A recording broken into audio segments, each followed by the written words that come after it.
suci. Selamat pagi untuk kita semua. Salam sehat saudara-saudaraku. Amin.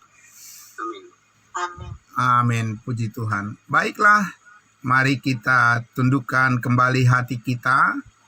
Mari kita berdoa. Besar anugerah-Mu, berlimpah kasih-Mu, itulah pengakuan iman kami setiap hari, setiap saat.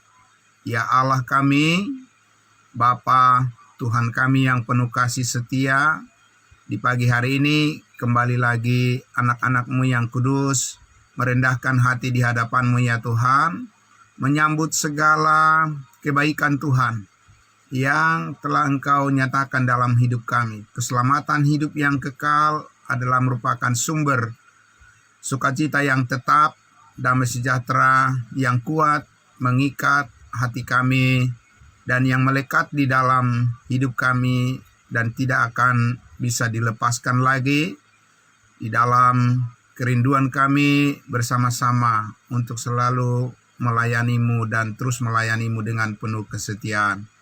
Terima kasih, Engkaulah Tuhan yang menjadi teladan hidup kami, dan kami bersandar sepenuhnya kepada anugerah-Mu. Terima kasih Bapa, terima kasih Tuhan Yesus. Kami kembali menyambut firman-Mu ya Tuhan, yang menyejukkan hati dan pikiran kami, supaya kami siap untuk meresponi semua panggilan dan kehendak-Mu bagi kehidupan kami. Dalam nama Tuhan Yesus, kami bersyukur, amin. Puji Tuhan. Baik, saudara-saudaraku yang dikasihi Tuhan Yesus, mari kita kembali lagi ke bagian yang sangat menggetarkan, ya, sangat menggetarkan hati kita semua, tentang panggilan sorgawi, kemuliaan kita dalam rancangan Tuhan. Jadi Bapak Ibu Saudaraku, ini memerlukan ketekunan yang sangat serius, ya. Kita mempertaruhkan segala upaya dan segala perjuangan pikiran dan hati kita untuk memahami siapa kita di dalam Yesus Kristus. Sebab dengan memberikan informasi, ya, kepada manusia baru, ya, itu akan menjadikan pengertian kita bekerja untuk menggerakkan sifat dari perbuatan kita, arah daripada langkah-langkah keputusan kita sebagai orang-orang kudusnya Tuhan, menjadi selalu tepat, ya Bapak Ibu Saudara, menjadi sinkron, amin, menjadi relevan, ya Bapak Ibu Saudara, dengan apa yang Tuhan kehendaki. Itu sangat luar biasa, karena kita sendiri sebagai manusia, kita tidak sanggup menjangkau pemikiran Tuhan, bukan? Kita tidak bisa mereka-reka pikiran Tuhan, karena kita ini manusia yang terbatas. Tapi saudara-saudara, hal yang sangat luar biasa adalah di dalam keterbatasan kita ini ada sesuatu yang unlimited, ya, unlimited, yang tidak terbatas, yang Tuhan tempatkan, ya, Tuhan tanamkan di dalam hati kita, ya, di dalam pikiran kita, di dalam batin kita sebagai manusia baru disebutnya, ya, untuk mengetahui langkah-langkah kehidupan yang Tuhan sudah tetapkan bagi kita, untuk mengerti ke arah mana Tuhan sedang memproses kita semua. Amin. Itu sangat luar biasa. Nah, oleh karena itu mari kita kembali, Bapak Ibu Saudaraku, memantapkan lagi pemahaman kita.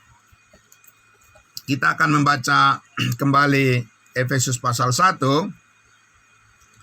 Saya akan membaca ayatnya yang ke-19.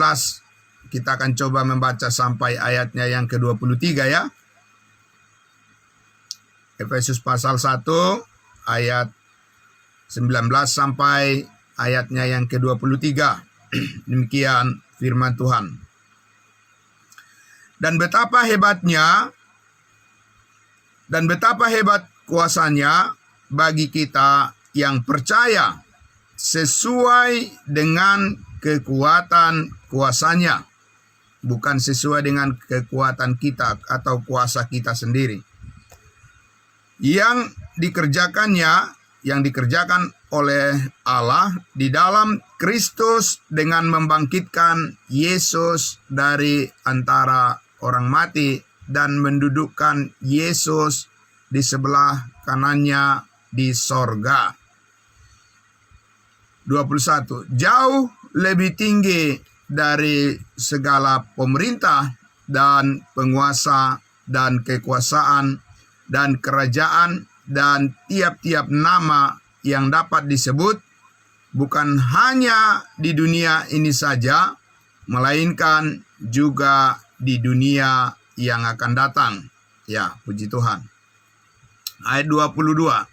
Dan segala sesuatu telah diletakkannya di bawah kaki Kristus, dan Dia telah diberikan, Yesus Kristus telah diberikan Allah kepada jemaat sebagai kepala dari segala yang ada.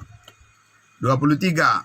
Jemaat yang adalah tubuhnya, yaitu kepenuhan Dia, kepenuhan Allah yang memenuhi semua dan segala sesuatu. Bapak Ibu Saudaraku yang dikasihi Tuhan Yesus, begitu banyak tafsiran mengenai bagian yang sudah kita baca tadi.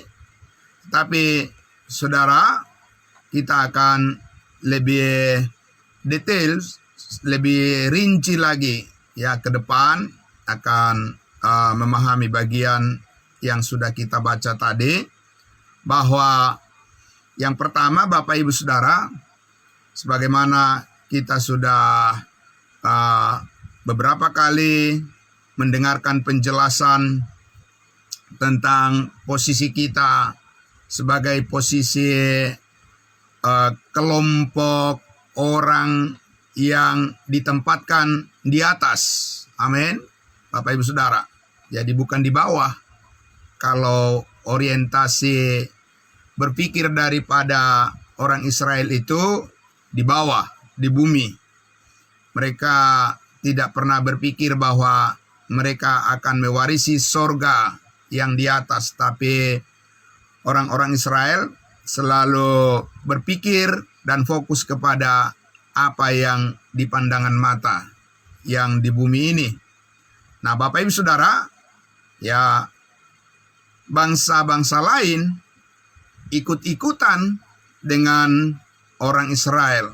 Padahal Bapak Ibu Saudara, Tuhan sudah menetapkan sebuah rancangan bahwa bangsa-bangsa lain itu harus berpikir yang di atas. Pikirkanlah perkara yang di atas, bukan yang di bumi. Jadi itu yang terjadi kontradiksi di kehidupan di dunia ini. Ya, campur aduk pemikiran itulah Bapak Ibu Saudara, ya, seperti sesuatu yang di blender, makanan yang di blender begitu ya. Udah nggak tahu tuh pemisahannya, ya. Semua bumbu dimasukkan, ya, kemudian di blender, dan setiap saat itu yang dilakukan, dan tidak bisa menyajikan makanan yang dipisahkan dengan tepat, ya. Itu yang terjadi di kehidupan di dunia ini, pencampuran segala informasi, campur aduk semuanya Bapak Ibu Saudara. Ya, sehingga apa yang dirancangkan oleh Tuhan, sebuah kemurnian di dalam pemberitaan informasi yang seharusnya disampaikan saat ini kepada umat manusia sebagai kebutuhan yang paling utama, yang paling bernilai tinggi, ya, adalah mengenai kehebatan kuasa Allah di dalam peristiwa kematian, penguburan, dan kebangkitan Yesus Kristus dari antara orang mati, dan yang mendudukan Yesus Kristus di sebelah kanan Allah Bapa di dalam sorga. Jadi Bapak Ibu Saudara, struktur daripada kehidupan yang mengalami kemenangan itu ada di sana, ya. Jadi sendi-sendi daripada kehidupan yang berkemenangan itu ada di dalam peristiwa kematian, penguburan, kebangkitan, dan kenaikan Yesus Kristus, dan duduknya Yesus Kristus dengan posisi yang sorgawi. Ya, disitulah rahasia, ya, kehidupan yang Tuhan Allah taruh dan yang Yesus nyatakan melalui sebuah berita, sebuah kabar baik, yaitu kabar baik berita Injil kasih karunia yang memberitakan tentang kuasa Allah yang membangkitkan orang mati, ya. Dan saudara-saudaraku yang dikasihi Tuhan Yesus, oleh karena itu kita lihat di ayat 21 tadi dikatakan jauh, ya, lebih tinggi dari segala pemerintah dan penguasa dan kuasa dan kerajaan dan tiap-tiap nama yang dapat disebut, bukan hanya di dunia ini saja, melainkan juga di dunia yang akan datang. Jadi inilah prospek daripada kehidupan yang utuh. Amin. Bapak Ibu Saudara, ini adalah prospek daripada kehidupan yang utuh, yang berkemenangan, kehidupan yang berkemenangan yang telah disediakan oleh Allah di dalam Kristus Yesus bagi kita semua yang percaya kepadanya. Amin. Jadi Bapak Ibu Saudara, ya, fokus kita, ya, benar-benar saat ini adalah menuju kepada nilai-nilai yang dihargai oleh Tuhan, karena kita melakukan segala sesuatu berdasarkan pengertian yang utuh, ya, tentang siapa kita dan bagaimana seharusnya kita dan kemana arah dari langkah-langkah kehidupan kita dan berakhir di mana kita suatu saat. Ya, saudara-saudara dan saya sudah kalau bisa pinjam istilah, sudah ditakdirkan oleh Tuhan, bukan dengan gagasan-gagasan yang kita coba olah sendiri dengan pikiran kita, bahkan bukan karena mengikuti arus dunia apalagi, tetapi karena saudara-saudara dan saya telah ditetapkan oleh Tuhan untuk mengalami kehidupan yang disebut sebagai kehidupan yang dipenuhi dengan kemuliaan sorgawi. Amin. Nah, Bapak Ibu Saudaraku yang dikasihi Tuhan Yesus, orang-orang yang bersifat duniawi tidak akan tertarik dengan hal-hal ini. Karena apa Bapak Ibu Saudara? Karena secara duniawi, pengetahuan tentang kehidupan yang sorgawi ini tidak terlalu menguntungkan. Ya, saya ulangi sekali lagi Bapak Ibu Saudara, ya. Manusia duniawi tidak terlalu menyukai, ya bahkan akan menolak pengertian-pengertian kehidupan kemuliaan yang surgawi di dalam Kristus Yesus ini, oleh karena tidak dianggap itu tidak terlalu menguntungkan secara duniawi. Nah, oleh karena itulah Bapak Ibu Saudara, ketika Rasul Paulus memberitakan tentang kasih karunia Allah, berita tentang salib Yesus Kristus satu-satunya jalan keselamatan, saudara tahu bahwa orang-orang Yahudi begitu beringas, ya, begitu mereka sangat iri, dipenuhi dengan iri dan dengki, dan dipenuhi dengan kebencian, ya, kepada pemberitaan tentang salib Kristus ini, Bapak Ibu Saudara. Seharusnya orang-orang Yahudi itu, orang-orang Israel itu menyambut berita tentang kebaikan Tuhan, pencipta langit, bumi, alam semesta ini, ya. Tetapi justru sebaliknya, Bapak Ibu Saudara, ya, orang-orang Israel itu dipenuhi dengan iri hati dan dengki, kebencian yang meluap-luap, dan ingin membunuh Rasul Paulus dan memenjarakannya beberapa kali, berkali-kali. Dianiaya Rasul Paulus karena berita Injil kasih karunia ini mereka anggap sebagai sesuatu ancaman bagi masa depan hidup mereka. Itulah Bapak Ibu Saudara yang Paulus katakan kebodohan yang meliputi mata mereka yang dibutakan oleh ilah zaman ini, sehingga mereka yang berusaha terus untuk bertahan dengan pandangan yang keliru bahwa saat ini bukan dengan cara Allah memperlakukan bangsa Israel dulu, yang Tuhan lakukan saat ini adalah benar-benar sesuatu yang baru. Amin. Ya, Bapak Ibu Saudara.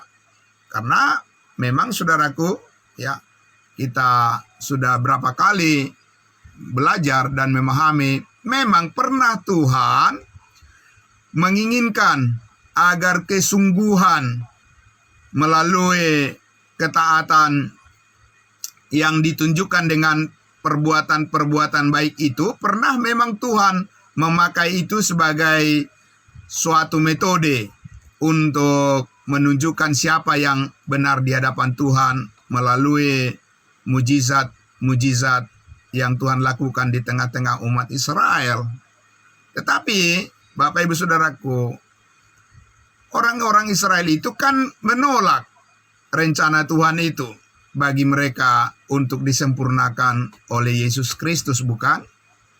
Nah, oleh sebab itulah Tuhan Allah mempunyai sebuah rancangan yang di luar daripada nalar manusia, ya, di luar daripada dugaan setan dan iblis, bahwa Tuhan itu mempunyai suatu rancangan yang sangat mulia tentang kehidupan yang surgawi, kehidupan yang baru di dalam Kristus Yesus, bahwa kebenaran yang Allah karuniakan kepada manusia saat ini di dalam Yesus Kristus adalah kebenaran yang dikaruniakan oleh Allah berdasarkan iman kepada kematian, penguburan, kebangkitan, dan kenaikan Yesus Kristus.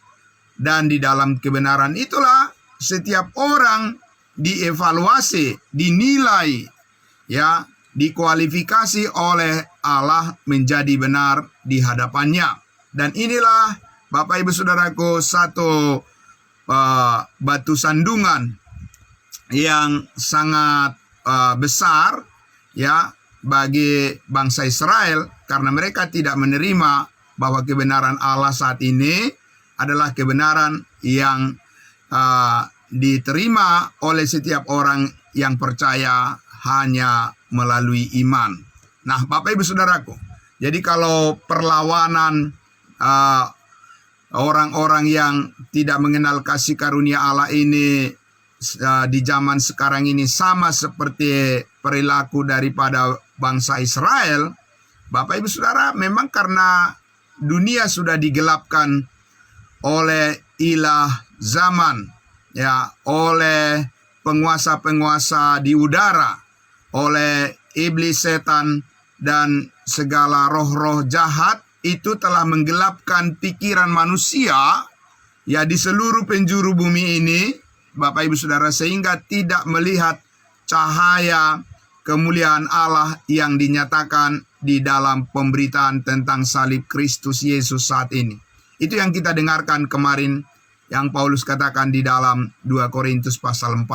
Ya, jadi Bapak Ibu Saudaraku yang dikasihi Tuhan Yesus, itulah sebabnya kita diberikan warning, ya, oleh Rasul Paulus. Maksudnya adalah kita belajar dari apa yang Paulus katakan di dalam Roma pasalnya yang ke-10, ya. Roma pasal 10, ya, kita lihat Bapak Ibu Saudaraku, ya, Roma pasal 10, kita akan melihat bagaimana Paulus menggambarkan kehidupan atau kesungguhan daripada manusia, kesungguhan yang salah. Kesungguhan itu keseriusan, ketaatan, keuletan. Itu penting atau tidak Bapak Ibu Saudara? Penting. Tapi ya, kesungguhan, keuletan, ya, sifat perjuangan yang tinggi itu bisa menjadi salah, keliru Bapak Ibu Saudara, dan bahkan berakhir dengan penyesalan dan kesia-siaan, ya, yang sangat menyakitkan di ujung sana. Kalau kesungguhan itu, kesetiaan, dan sifat perjuangan manusia itu di luar daripada kehendak Allah. Mari kita lihat Bapak Ibu Saudara, Roma pasal 10. Saya akan membaca ayat 1, mulai dari ayat 1. Roma pasal 10, saya baca mulai dari ayat 1. Saudara-saudara, keinginan hatiku dan doaku kepada Tuhan ialah supaya mereka diselamatkan. Nah, ini berarti posisinya yang didoakan ini, ya, mereka-mereka yang didoakan oleh Rasul Paulus ini belum diselamatkan. Tapi siapa mereka dan bagaimana mereka, Bapak Ibu Saudara?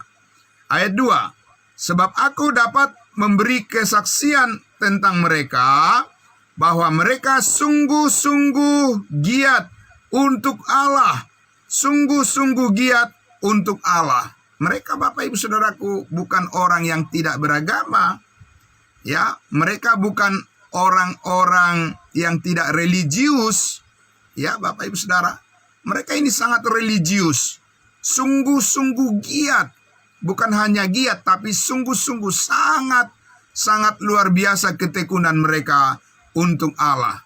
Dan bukan untuk iblis dikatakan di sini, Bapak Ibu Saudara. Ya, jadi sangat religius.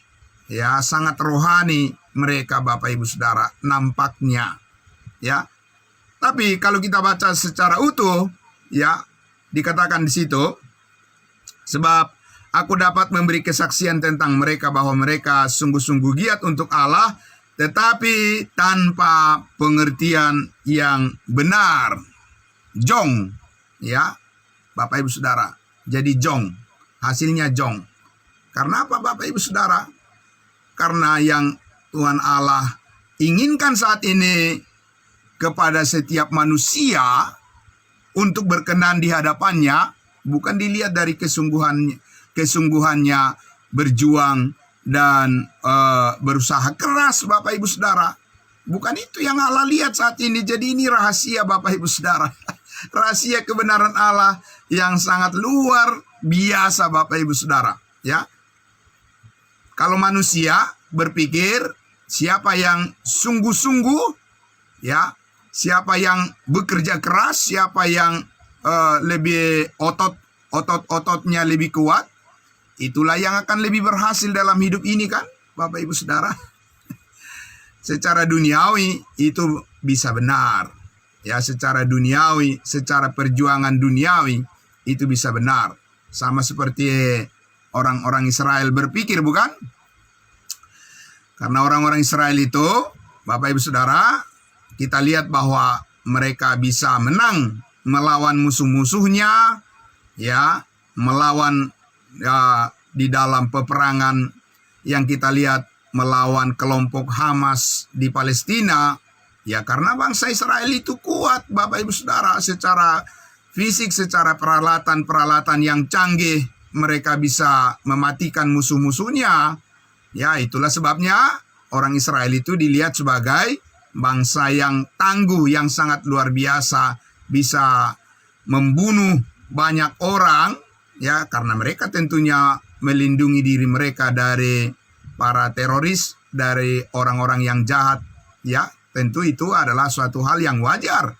Kalau mereka memproteksi diri mereka, pemerintahnya memproteksi masyarakatnya, dan itu hal yang wajar untuk membela diri mereka. Tetapi dengan cara bagaimana, Bapak Ibu Saudara? Ya, dengan cara membunuh ratusan ribu manusia, ya, orang-orang yang sudah kita lihat mati dengan sia-sia. Jadi secara otot, ya, dengan otot, orang-orang Israel itu adalah orang-orang yang sangat kuat, ya, tidak bisa dikalahkan oleh bangsa-bangsa yang lain.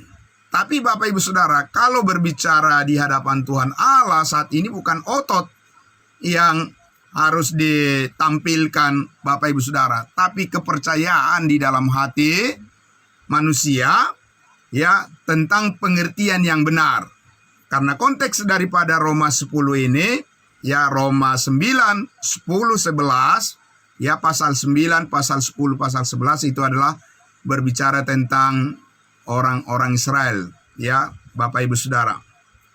Nah, oleh karena itu, Saudara, kita lihat tadi di ayatnya yang kedua, mereka sungguh-sungguh giat untuk Allah, sangat religius, Bapak Ibu Saudara. Ya, mereka beragama sangat luar biasa, tampil begitu saleh kehidupannya, Bapak Ibu Saudara. Begitu mereka menjaga segala sesuatu, ya, sesuai dengan komitmen mereka di dalam agama mereka, Bapak Ibu Saudara, mereka sangat luar biasa disiplin hidupnya, disiplin diri mereka untuk mematuhi semua peraturan-peraturan yang dibuat di dalam keagamaan mereka. Mereka sangat sungguh-sungguh luar biasa, Bapak Ibu Saudara. Semua diatur soal makanan, halal, haram, ya, semua saudaraku diatur sedemikian rupa. Sungguh-sungguh giat untuk Allah. Sayangnya, Paulus katakan, tetapi tanpa pengertian yang benar. Tanpa pengertian yang benar mengenai apa? Ya, mengenai keselamatan, Bapak Ibu Saudara. Kan konteksnya di sini, Roma pasal 9, pasal 10, pasal 11 ini kan konteksnya adalah tentang bagaimana orang-orang Israel ditinggalkan oleh Tuhan saat ini, dan suatu saat mereka akan kembali diselamatkan, akan dipulihkan. Karena saat ini orang-orang Israel mengejar, ya, Bapak Ibu Saudara, mengejar kebenaran berdasarkan perbuatan-perbuatan mereka. Sama seperti semua orang beragama di dunia ini, ingin tampil menjadi orang yang benar karena perbuatan-perbuatan baiknya. Sayangnya, itu adalah dalam ranah pengertian yang tidak benar. Tidak benar karena saat ini, saudara-saudaraku, pengertian yang benar adalah manusia dibenarkan hanya melalui iman. Amin. Bukan karena hasil usahamu, bukan karena perbuatan-perbuatanmu, bukan karena kesungguhanmu, tapi karena kamu percaya bahwa Yesus Kristus telah melakukan segala sesuatu bagimu. Oleh karena itulah, saudaraku yang dikasihi Tuhan Yesus, di ayat 3 itu dikatakan, sebab oleh karena mereka tidak mengenal kebenaran Allah, dan oleh karena mereka berusaha untuk mendirikan kebenaran mereka sendiri, maka mereka tidak takluk kepada kebenaran Allah. Amin. Orang yang takluk kepada kebenaran Allah adalah saat ini orang yang mau percaya, Bapak Ibu Saudara. Percaya di dalam hati, karena Tuhan melihat hati manusia saat ini yang ingin diperbaharui. Ya, hati manusia yang merespon tentang kasih karunia Allah, Yesus Kristus yang telah mati mengampuni segala dosa dan menguduskan setiap orang yang percaya sekali untuk selama-lamanya dan menempatkannya sebagai anggota tubuh Kristus dan memuliakan Yesus Kristus setiap hari. Yesus yang adalah kepala tubuh dan kita adalah anggota-anggota tubuhnya yang terhubung di dalam sebuah gagasan kehidupan yang sorgawi. Itulah yang Allah kehendaki saat ini manusia berproses di dalam pembaharuan manusia batiniah, manusia baru namanya Bapak Ibu Saudara. Amin. Jadi saudaraku, bukan hasil usahamu, bukan hasil usahaku, tetapi ini adalah hasil usaha, kerja keras, ketaatan, kesungguhan daripada anak Allah, Yesus Kristus yang memikul salib kita dan yang telah menyelesaikan segala penghalang di atas kayu salib itu. Dan Yesus berkata sudah selesai, dan kebenaran yang dahsyat, yang luar biasa dan yang mulia itulah saat ini yang menggerakkan, yang beroperasi di dalam batin saudara untuk selalu bersyukur kepada Tuhan setiap hari. Amin. Dan itu sumber damai sejahtera kita, sumber kekuatan kita, bukan dari hal yang lain Bapak Ibu Saudara.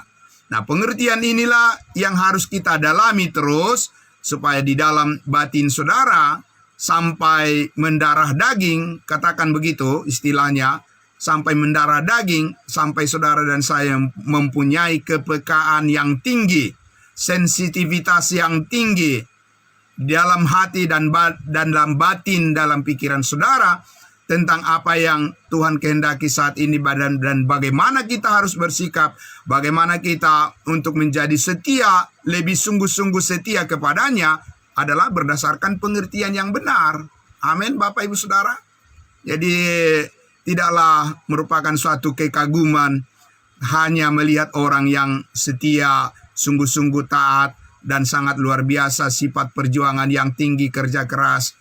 Tidak cukup Bapak Ibu Saudara hanya penampilan luar, hanya melihat fenomena-fenomena yang tampak di depan mata manusia, tapi harus didasari pada awalnya adalah karena kita percaya kepada Yesus Kristus sebagai teladan, sebagai patron daripada motivasi kita untuk melakukan apapun dengan pengertian yang benar, karena kita telah menerima kasih karunia-Nya dan kita berterima kasih kepada Tuhan.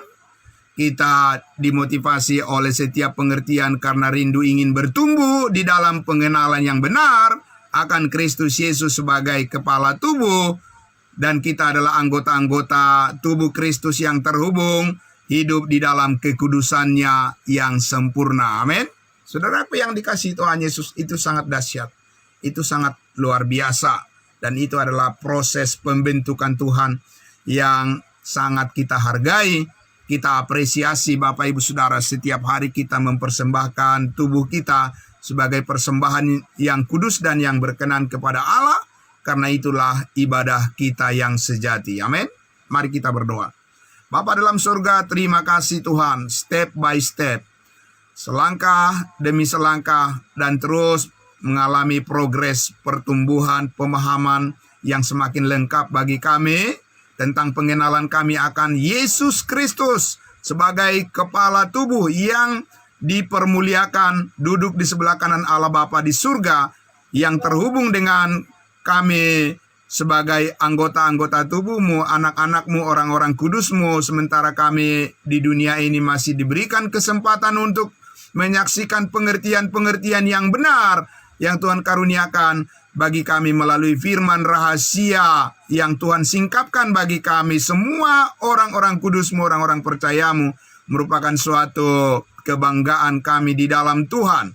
Bukan kebanggaan kami di dalam diri kami sendiri, tetapi kebanggaan kami, kemegahan kami di dalam Tuhan adalah kami semakin mengerti dari hari ke hari, diproses terus oleh Tuhan untuk membentuk manusia batinia kami menjadi manusia yang sungguh-sungguh taat dan sempurna di dalam pengertian-pengertian yang benar sesuai dengan kehendak-Mu saja. Terima kasih Tuhan yang memakai hidup kami, siapapun kami dan bagaimanapun kami bersikap di dalam kehidupan kami sebagai orang-orang kudus-Mu. Kami percaya hikmat sorgawilah yang mengajar kami, yang melatih kami, dan yang membawa kami terus untuk selalu tepat berpikir, tepat merasakan, dan tepat bertindak sesuai dengan kehendak-Mu saja. Terima kasih Bapa dalam surga. Di dalam nama Tuhan Yesus kami berdoa dan bersyukur. Amin. Amin. Terima kasih. Selamat pagi saudara-saudaraku. Salam kudus buat kita semua. Salam.